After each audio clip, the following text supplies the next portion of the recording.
Guys, I am so excited today to share with you one of my most used and one of my favorite pieces of gear imaginable, and that's my Jim Bergantino designed Forte HP. This is from the original run of these that I think was done back in 2018 or 2019. It's serial number 125. And even though the new ones have a better preamp and even more power for more headroom, I am so smitten with this that until it poops out on me, I don't plan on getting anything else. At least I don't feel like I need to upgrade. So if you can find one of these on the used market, keep watching my review and I'll explain to you why it might be one of the best buys that you could ever make. So Class D power, 1200 watts. It's insane that they're now doing like 2,000 watts or more on these things, but it's all about headroom for Jim.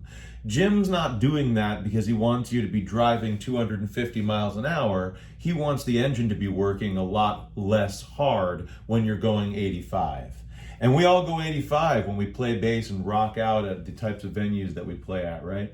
At least. So anyways, this thing is so lightweight. For that kind of power, for me, I'll throw it at you guys. No, I'm just joking. But seriously, this thing is so lightweight, and that's one of the main reasons I was always reaching for it. It's really small. It fits snugly into this SKB little mini unit, which also has my old tuner from high school.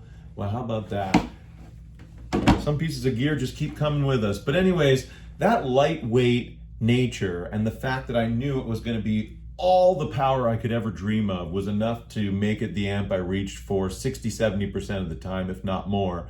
And the tone and the way that I developed my sound with this thing over the years was the other part. And let's talk about it. So Jim's ethos has always been to try to get your bass to sound as much like itself as it can. And isn't that so awesome? I mean, at the end of the day, these are acoustic instruments. If you put your ear up against a horn on your instrument, you hear it like it's a acoustic guitar almost. It vibrates through your whole brain. And that sound that you hear of the sort of internal workings of your wood, that gets transmitted into Bergantino products and right clean out of the speakers or into your in-ear headphones or whatever it is. It is really good at reproducing the natural sound of your bass. And not only when it's in its clean tone, this amp has a drive circuit. And the drive circuit is not one of those drive circuits that, even though it drew from Fender Bassman and other B15, other, very memorable amps of the past, it really just adds a sort of character of that amp in to the circuit at very low settings, and you hardly need to even really engage the drive circuit, but it does give you some more harmonic content, some more distortion in a sense that does sort of thicken you up and give you some more character to your tone. And there's a USB in here where you can go on the website. There's a whole bunch of different drive circuits to try out. And for me, the one that is called Modern Vintage has been the one that's just knocked it out of the park. It's got the clarity of sort of like a modern, active sort of sounding bass, but also has the warmth and the sort of tubey preamp nature of a vintage sound. And I get like the best of both worlds from that. Just this really clear present tone that's also still old school. But there's a B15 patch. The one that comes loaded, I think, is sort of a Fender Bassman sounding tubey, big fat tube amp. So that's awesome.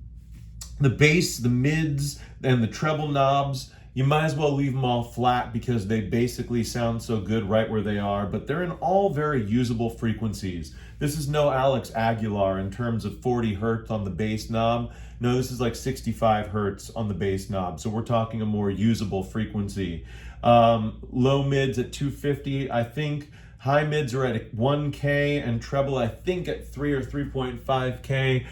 I barely touch these knobs. Look at them. They're at 53%, 51%, 51%. They don't really matter. This amp has a beautiful sound on its own, and the drive circuit is a big part of it. But the secret weapon of this amp is the high pass filter and the low pass filter. It's these two knobs right here.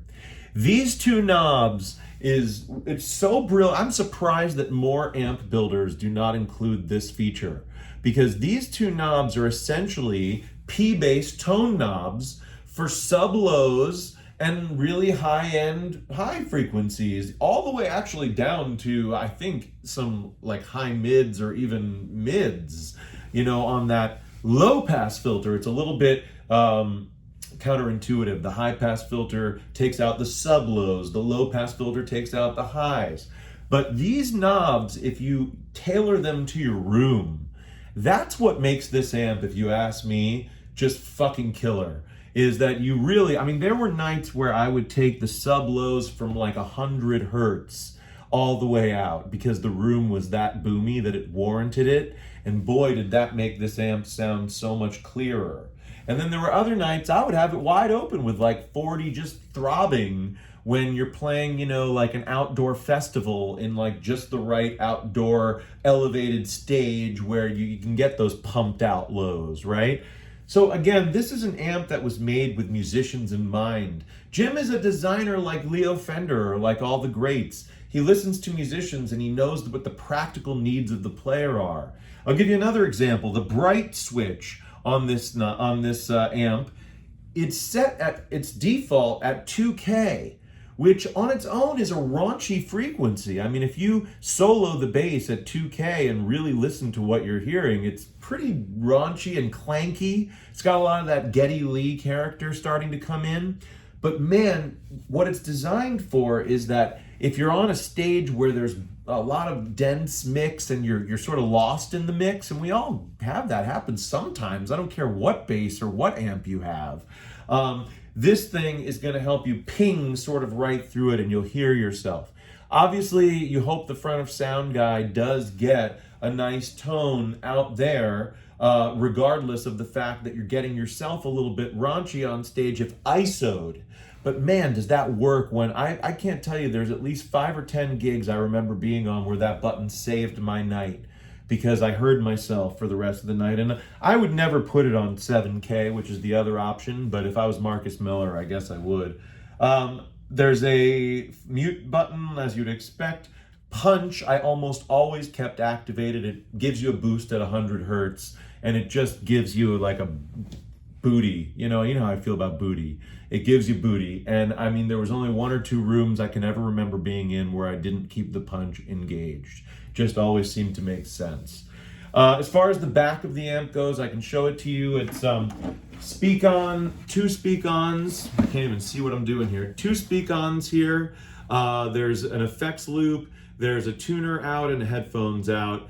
This is power here. Am I looking at anything else? Oh yeah, and then of course an XLR direct out. And this thing, I never got a single complaint. I always sounded great going through the house.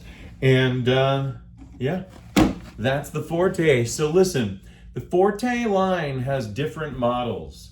This one is sort of the high-powered, no digital stuff going on, sort of working man's lightweight, super-powered amp. I mean, I don't know, that's a long way to say it, right? But that's what this is. And this model is still in production. I don't know if it's the HP2 or the HP Cubed or where we're at this point, but the Forte HP now has even more power and an even better and improved preamp section. And I gotta tell you, I would highly recommend, if you have the dough to get one of those, just getting one of those. But man, if you can't get one of those, there's that iteration, there's other iterations since this one, and on the used market, if you see one of these things come up, scoop it up, because this is some of the best, just purely uncolored, just killer bass representation, Class D amp with tons of power that you're gonna find. And I just can't say enough good things about it, and I can't picture really any pro musician thinking otherwise. I really can't. I mean, you may have a preference for something else, and if that's the case, I'm all with it. But just about universally something that people are gonna love. So yeah, I thought you guys needed to hear about it, and I'm glad I got to share it with you.